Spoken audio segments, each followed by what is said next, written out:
मोटा मन कछु चीन अचीना, ज्ञान मते मत रहो मली। कहते हैं कि मोटा मन, इन विकारों में मतलब ये फंसा हुआ मन, परिवार का भी था, अपना भी जैसा रंग होगा वैसे ही मतलब ये चढ़ेगा। तो जैसा वो थे मान, ये अभिमान, उनमें वो सब तरह का मोटा मन, ये सब मोटी चीजें होती है। क्या मान, क्या अभिमान। अरे आदमी को कुछ लेना है तो छोटा बने, बड़े में तो कुछ मिलने वाला है नहीं। तो कहते हैं कि भाई मोटा मन मेरा था, मैं ज्ञान मतलब ये उससे तो अच्छे था और मलिन था, मैं जानता ही नहीं था ज्ञान किसको कहते हैं, मुझे मालूम नहीं था। बोलो।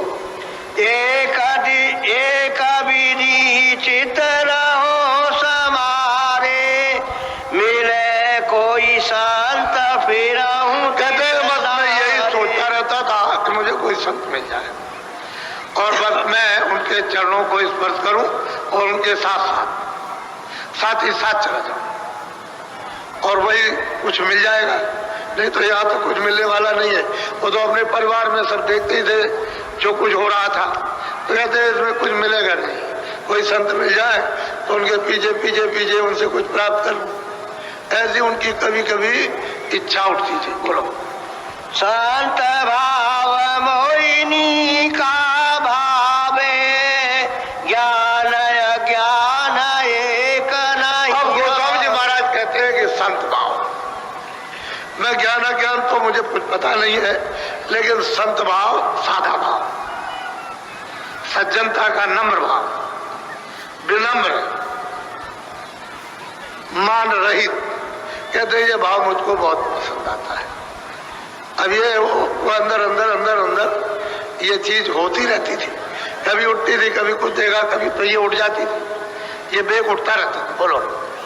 अब आगे का सुनो विधाना, ताकि विधि कहो परमा। कहते हैं कि मेरे साथ में वास्तव में हुआ क्या उसको मैं बताना चाहता हूँ कि आगे ऐसे ही चलते चलते गुरु तो मिल गए, अब तो कोई दो बात नहीं है, गुरु तो मिल गए, लेकिन आगे क्या हुआ मेरे साथ में। बोलो।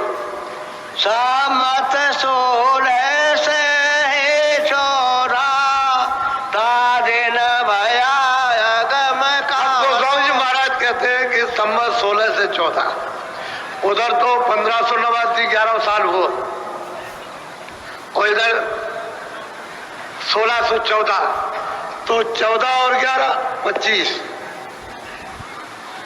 साल। कहते हैं कि इस दिन मुझसे आदम अगम का सौदा हुआ इस छोटी सी अवस्था में। बोलो। साधन तो करते रहे होंगे पहले से, वो तो बैठते उठते रहे होंगे पहले से, ऐसा नहीं कि आज ही बैठ गए, ऐसा नहीं है, लेकिन अगम का सौदा कहते हैं वो संवत 1614 में। बोलो। सावन सुदी नौमी तिथि बारी, आधी रात भई। कहते हैं सावन सुदी नौमी कहते हैं तिथि थी, आधी रात थी, वो बैठे होंगे अपनी साधना पर, जो गुरु ने बताया होगा, बैठे साधना कर, बैठे हुए थे, बैठे तो घर ही में थे, बाहर नहीं थे, घर ही में बैठे हुए थे। तो कहते हैं क्या हुआ। बोलो। बिजुली चमक भई उजियारी, कर का घोर सोर अति। कहते हैं कि बिजली चमकी बड़े जोर के साथ में, और इतना जोर शोर से कहते हैं कि शोर हुआ, उन्होंने तो कभी ऐसा सुना नहीं था, वो तो कुछ मालूम तो था नहीं इस तरह का कि ऐसा भी होगा। एक बार की बिजली कड़ाकड़, जैसे कोंदे होते हैं, बादल आते हैं, कोंदे होते हैं, ऐसे बिजली चमक चमक, और उसमें जोर शोर से घोर होने लगा, आवाजें उठने लगी, तरह तरह की विभिन्न आवाजें, इतनी जोर से कि कभी कल्पना भी नहीं की होगी ऐसी आवाजें होंगी। बोलो। मन में बहु विधि भर्म समाया, यह अचरज कहो कहाँ से। अब वो ये सोचने लगे कि भाई गुरु महाराज से तो ये सुना नहीं था, उन्होंने तो साधना बताई थी तो उसको मैं कर रहा था, लेकिन ये मतलब एक और शोर और बिजली चमकी और ये कैसा हुआ, ये आश्चर्य चीज कैसे हो गई। तो ये मतलब ये है कि वो बहुत सोचने लगे, विचार करने लगे, लेकिन उन्होंने कोई साधन छोड़ा नहीं। वो बराबर अपना साधन जो बताया था गुरु महाराज ने, वो सब उसी तरह से करते रहे। लेकिन अब गुरु महाराज के मान लो दूर हो, उनसे पूछने में कुछ समय लगेगा, लेकिन साधन इन्होंने नहीं छोड़ा कि और देखा जाए, देखिए क्या होता है। बोलो। रात बीत गई भयो बिहाना, मन अचरज सोई काओ विदा। कहते हैं रात पूरी बीत गई, सवेरा हो गया। उसी को सुनते सुनते बिजली चमकते चमकते, घोर शोर होते होते, तरह तरह का आवाजें, और सवेरा हो गया। वो जागते ही रहे, उसी में जो बैठे हुए थे उसको सुन रहे थे। तो वो तो मतलब बड़ा आनंद आ रहा था उनको, तभी तो इतनी आधी रात थे और सुबह तक बैठे रहे, सूरज निकल आया। घर वाले भी चकाचौंध हो गए कि आज ये उठ करके बाहर नहीं आया, अंदर ही बैठा है, बंद कर लिया अंदर से, वो भी चकाचौंध। लेकिन वो सवेरा हो गया। जब उठे तो उनको ऐसा मालूम हुआ कि अभी तो मतलब 2, 4, 5, 10 मिनट होंगे। जब देखा आकर के बाहर तो सूरज निकला। तब उनको ख्याल आया कि मैं तो रात्रि को बैठा था, और अब मतलब ये है कि उठ करके आया हूं, तो बीच में तो मैं कहीं गया भी नहीं। बोलो। पुण्य प्रतिरोज रोजयत होई एक दिवस सूरत। अब वो गोस्वामी जी महाराज कहते हैं ऐसे रोज, कहते प्रतिदिन ऐसा होता रहा। एक दिन ऐसा हुआ कि मेरी ये सूरत ऊपर चढ़ गई। उन्हीं आवाजों को सुनकर के ऊपर चढ़ी। बोलो। नील शिखर गुरुद्वारे माई निरखाय चरज का। अब वो गोस्वामी जी महाराज कहते हैं जब ऊपर चढ़ी तो उधर तो अंधेरा नहीं है, उजेला है। तो कहते हैं नील एक गिर है, बहुत बड़ा पहाड़ है, ये संसार कुछ नहीं उसके सामने। ये जितना भी सारा विश्व कुछ नहीं। कहते हैं वो नील गिर उस शिखर है, उस पर चढ़ी, वहां गुरु द्वारा, वहां गुरु की बैठक है। कहते हैं ये वहां पहुंची, वहां खड़े होकर के इसने चारों तरफ देखा, दिव्यांग से, ज्ञान चक्षु से, तीसरे नेत्र से, उसी को शिव नेत्र कहते हैं। चारों तरफ वो देख रही है गुरुद्वारे उस खड़े होकर के। बोलो। कहाँ लगी कहाँ विधि विधि डंडा, बोने सब ने रखी पराब्र। अब गोस्वामी जी महाराज कहते हैं भाई गुरुद्वारे पर मैंने ये देखा कि ये तरह तरह का ये जो कुछ भी, तो कहते हैं अनेकों ब्रह्मांड, अनेकों ब्रह्मांड। मैंने उस दरवाजे पर खड़े होकर के और चारों तरफ देखा, तो जो अनेकों ब्रह्मांड देख सकता हूँ क्या नहीं जान सकता। लेकिन बच्चों ये बाहर की आंखों से नहीं, रास्ता तुम्हारे पास सबके है। आप कहो उन्हीं के पास रास्ता नहीं हो, तो अभी कलयुगी में हुए, कलयुगी में हुए। ये मीरा भी तो कलयुग में हुई, ये जितने भी लोग हुए हैं 700 वर्ष के अंदर, ये बहुत महात्मा यहाँ पर कलयुगी में हुए। तो रास्ता तो उनके पास था, आपके पास भी है। ऐसा नहीं कि उन्हीं के पास रास्ता था हमारे पास नहीं है, लेकिन उन्होंने तो ये बताया, कोई जानता ही नहीं था। ज्ञान अज्ञान कुछ नहीं जानता था, अच्छा बुरा कुछ नहीं जानता था, ईश्वर को, आत्मा को कुछ नहीं। लेकिन बस ये था कि कोई मिल जाए, कोई महापुरुष मिल जाए। कहते हैं संत स्वभाव, संत आचरण और संत बोल मुझे बहुत प्रिय, अच्छा भाता। तो अब उनको महात्मा जब मिल गए तो उन्होंने रास्ता दे दिया कि अच्छा चलो ये रास्ता है, चलो इसको बैठ के करो करो। तो करने लगे। अब कहते हैं प्रतिदिन, रोज रोज प्रतिदिन हुई, यानी जब जब बैठता था तभी तब होता था। ऐसे ही धीरे धीरे करते करते एक दिन हमारी सूरत चढ़ गई और गुरुद्वारे शिखर पर उस नीलगिर पर्वत पर पहुंच करके खड़े होकर देखती है सारा का सारा। कहते हैं तो 1-2 लोग, कि भाई 1-2 अनगिनत लोग उसको खड़े होकर देखते हो। गोस्वामी जी महाराज कहते हैं कि हमने देखा। उसको कहते हैं हमने साफ का। बोलो। गंगा जमुना और तीर बेनी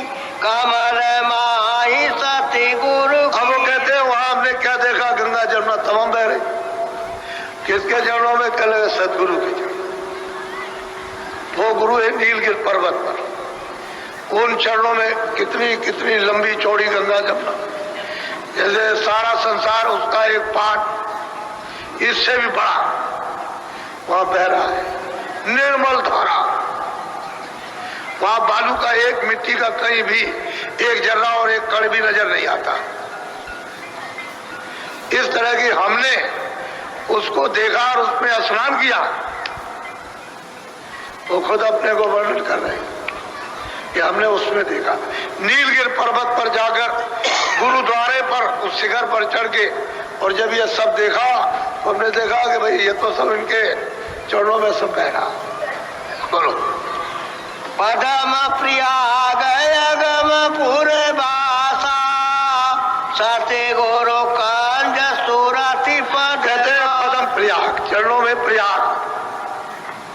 कौन यहाँ स्नान करने के लिए आ सकता है? जिसको कंज गुरु मिल जाए, जिसकी आंख खुली हो, तीसरी आंख दिव्य नेत्र ज्ञान चक्षु, अगर उसको वो कंज गुरु मिल गए तब तो यहाँ आकर के स्नान करेगा पदम प्रयाग। बाकी कोई स्नान नहीं कर सकता। इसलिए तो किसी ने पता ही नहीं है। माघ मकर गरत जब होई तीर्थ पथों आओ सब कोई, जब उधर जाएगा तो कोई भी हो, उसमें किसी जात पात का, अनपढ़ और पढ़े लिखे का काम नहीं। जो भी इस गति पर आ जाए वो वहां स्नान कर सकता है। और अगर आप नहीं जाओगे उधर तो बच्चा, वो तो जाने का रास्ता आगमपुर का, अपने घर में जाने का रास्ता। बगैर वहां स्नान किए हुए कोई पार नहीं उतरता। फिर आपको ये बताया कि भाई जो ब्रह्मांड में है उसकी छाया है, वो वहां सत्य है और यहाँ छाया है। बस इतना ही फर्क है। ये जितना भी है, सूरज है, चांद है, सितारे हैं, ये सब छाया है। ये असली सूरज और चांद नहीं है, ये उसकी छाया प्रतिबिंब है। असली तो जब आंख खुलेगी तभी आपको देखने को मिलेगा। जब तक आंख नहीं खुलती है, तीसरी आंख ज्ञान चक्षु दिव्य नेत्र शिव नेत्र है, तब तक उधर कोई नहीं देख सकता। ये तो छाया है। उधर देखने से पता चलता है कि ये सारा ब्रह्मांड किस तरह से घूम रहा, यानी किस तरह से चक्कर लगा रहा है, इस तरह से, यानी इसकी रफ्तार कितनी है, ये उधर से पता चलता है। इधर कुछ नहीं मालूम, सब का सब ऐसे घूम रहा इस तरह से। बोलो। तीन लोक भीतर सब देखा। गोस्वामी जी महाराज कहते हैं कि तीनों लोक मैंने देखा।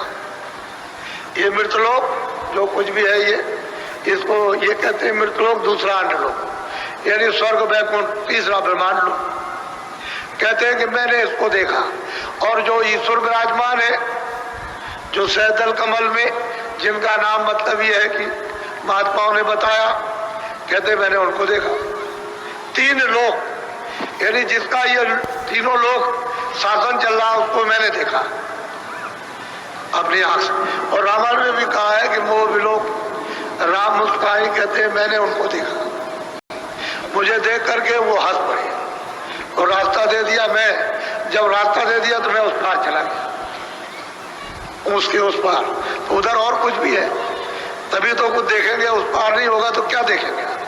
तो कहते हैं तीन लोग मैंने दिव्य नेत्र ज्ञान चक्षु के द्वारा अंदर देखे। अंदर का मतलब है उस तरफ, उस आंख से, उसका मतलब अंदर, यानी घट कहते हैं अंदर। जो दिव्य लोग, उसको मैंने देखा। बोलो। जो ब्रह्मांड भरा जग माई, सो देखा सब घट में। कहते सब मैंने अपना अंदर जाकर ऊपर उस शिखर पर चढ़ करके गुरुद्वारे पर खड़े होकर के सब मैंने अपनी आंखों से देखा, तीनों लोगों को। तो जो तो तीन लोग देख लेगा वो तो अंतर्यामी हो ही गया, वो तो हो ही जाता अंतर्यामी। किसी को क्या पता अंतर्यामी कैसे बनते। सबके नगर में आ जाए कि भाई ये चार खाने क्या है, 84 लक्ष्यों क्या है, नरक क्या चीज है, किस तरह से लाए ले जाए जाते हैं, कैसे इनका हिसाब होता है, कहाँ इनका हिसाब लिखा हुआ, कौन ले जाता, कौन हिसाब करता, कौन भेजता है, ये सब गोस्वामी महाराज कहते हैं मैंने देखा। वो ये नहीं कहते कि मैंने नहीं देखा, वो तो बिल्कुल साफ स्पष्ट कह रहे हैं। बोलो। नित नित शैल सुरति संग लेखा, निरखाय गम निगम यश से। अब गोस्वामी जी महाराज कहते हैं कि मैंने ईश्वर को भी देखा और ब्रह्म को भी देखा। नित नित हर रोज इस तरह से हमारी सूरत यानी जीवात्मा हमारी ऊपर ब्रह्मांडों में सफर बराबर नित्य रोज करती रही, कभी नागा नहीं किया, और ये सब कुछ देखती रही रोज प्रतिदिन। ये नहीं कि ऐसे आओ और जाओ, फिर वहां रोक टोक क्या, एक दफे चले जाओ फिर आओ जाओ फिर रोक टोक कुछ नहीं, क्योंकि यहाँ से वहां तक सब रास्ता आपका साफ हो गया, बीच में कोई रुकावट तो है नहीं किसी तरह की। जो चीजें रोकती थी वो तो आपने साफ कर लिया, जो कर्म रोकते थे, जो गंदगी रोकती थी उसको साफ कर डाला, अब तो कोई गंदगी है नहीं। ये हृदय आपका बिल्कुल मन बुद्धि चित्त अंतःकरण ये सब बिल्कुल पवित्र है, जीवात्मा पवित्र हो गई, तो रोक तो किस बात की। कहते हैं रोज नित्य प्रति सैल करता था, सैल कहते हैं सफर उन ब्रह्मांडों की रोज करता था, और निगम अगम कहते हैं दोनों का, इधर का भी उधर का भी और ब्रह्म का भी, सब मैंने नजारा देखा अपनी आंखों से। बोलो। कस कस कहो अगम विधि नाना, एक दिवस चढ़ी अगम टिका। अब गोस्वामी जी महाराज कहते हैं कि भाई मैं क्या वर्णन करूं, मैं जो देखता देखता देखता, अब वो कैसे वर्णन किया जाए। या तो कोई चीज वर्णन करने के यानी लिखने पढ़ने के लिए तो कोई चीज है नहीं जिस पर लिखा जा सकता, वो तो जीवात्मा ही उसको देखती है, क्योंकि वो सब नजारा चेतन है, जड़ नहीं। ये सब जड़ नजारा है, वो चेतन यहाँ जब जड़ चेतन नहीं है यहाँ, तो उसका यहाँ कैसे लिखा जा सकता। तो कहते हैं मैं उसको कैसे बयान करूं, जिब्या तो उसको बयान कर नहीं सकती है, महात्माओं ने उसका इशारा किया बस। ये जो कुछ भी किताबों में लिखा है ये सब एक संकेत है और कुछ नहीं, वो तो उसी वहां देखने का तो वही काम है, या क्या देखें। तो जीव धीरे धीरे धीरे धीरे जब महात्माओं के पास चले जाते हैं और धीरे धीरे धीरे धीरे जब उनको वो चीज मिलने लगती है, उनकी कृपा दया होने लगती है और आपको भूख और प्यास लगती है, तो सब बन जाता है, सब संजोग सही बैठ जाएगा सीधा, फिर उसी तरह से तुम बिल्कुल साफ सुथरे हो जाओगे। तो कहते हैं कि एक दिन ऐसा हुआ कि मेरी सूरत कहते हैं जीवात्मा को, उसने मतलब है कि और ऊपर ब्रह्मांडों की पार ब्रह्मांडों की सफर की, सैल की। बोलो। वह की सैल चोज कछुबारी, अंड खंड ब्रह्मांड। गोस्वामी जी महाराज कहते हैं कि जब मैं उधर गया पार ब्रह्मांड में, तो वहां की चौज मौज आनंद, वहां का सुख, वहां का दृश्य सुंदरता, वहां का अमृत, वहां का शब्द, वहां का नाम, उसको क्या वर्णन करूं। कहते हैं कि पिंड अन्न ब्रह्मांड इन सबसे परे यहाँ तो कुछ नहीं है जो मैंने उधर देखा अद्भुत। वहां तो ये मालूम होता है कि बेशुमार ईश्वर, यानी कोई गिर नहीं सकता वहां, ये दृश्य देखने को वहां मिलता है। एक एक वृक्ष यानी करोड़ों करोड़ों योजन का ऊंचा, आप कभी ये अनुमान भी नहीं कभी कर सकते हैं कि ऐसा है, करोड़ों करोड़ योजन का इतना, और ऐसा जितना सारा संसार एक एक वृक्ष इतना लंबा चौड़ा, ये तो कुछ नहीं है। ऐसे ऐसे वृक्ष, और वो किस तरह से उसका दृश्य है वो यहाँ तो कोई चीज है नहीं जो आपको कुछ ये बता दिया जाए। हाँ ये जरूर है कि जैसे कोई झालर बनाता है उसमें तरह तरह के बल्ब लगा देता है, ऐसे ही अब ये चीजें वो क्या है, वो सारी रूहों का जीवात्माओं का सब सुरतों का खेल है, चेतन नहीं चेतन है। तो कहते हैं वहां की चौज मौत यानी मतलब यह है कि अत्यंत भारी, जो कहने में नहीं आ सकती। बोलो। अस अस देखाय गम तमाशा, चौथा पद सतलोक निवासा। अब गोस्वामी जी महाराज कहते हैं देखते देखते देखते देखते और वो चौथे पद में, चौथे लोक में पहुंच गए। कहते हैं वो चौथा सतलोक निवासा, वो तो वहां रहते हैं, वो सतलोक में सच्चे रहते हैं, उन्हीं से ये सब कुछ हुआ। अब ये किसी को पता ही नहीं है, रामायण में लिखा है वो नहीं समझते हो, और कुछ कहा उसको नहीं समझते हो, और महात्मा है उसको नहीं समझते, और खोज करो सब कुछ मिल जाएगा। तो इन्होंने तो 25 साल के अंतर्गत प्राप्त कर लिया पूरा, आदि से अंत तक 25 साल में उन्होंने प्राप्त कर। बोलो। वे सत सते गुरु भेटे जाई, सूरते सतना सूरते सतनाम राई। कहते वो सत है, सत्य है। कहते हैं सतगुरु से बैठे, वो उनका नाम है सतनाम। वो इन्हीं से सब कुछ हुआ। ये सारा का सारा ये विस्तार से इन्हीं का किया हुआ। कहते हैं कि अभी तो और कुछ है, उसको भी जरा सुन लीजिए। बोलो। तीन लोक से चौथा न्यारा, तहाँ भाई सूरत सत गुरु पा। 3 लोक ये है कि ये पिंड लोक, और फिर मतलब ये है कि ब्रह्मांड लोक, और पार ब्रह्मांड, उसके परे चौथा पद है, और वो तो सागर है। उसकी एक बूंद आई हुई है, उसका ये सब तो खेल तमाशा है। सागर में से एक बूंद आई है, उसकी रचना है, और वो तो सागर है। कहते हैं कि वहां हमारी सूरत वहां पहुंच गई, वो सदगुरु बैठे, वो सच्चे। बोलो। नेता नेता सैल कोई दिन कीना, चौथा पद जा सतगुरु ली। कहते हैं कि नित्य प्रति ये सैल सूरत रोज करती रही, आती रही, जाती रही, आती रही, जाती रही। वो सतलोक में चौथे पद में वो सच्चे साहब, उनका नाम सतनाम। रामायण में भी लिखा है सतनाम, सीधा सीधा लिखा है उसमें।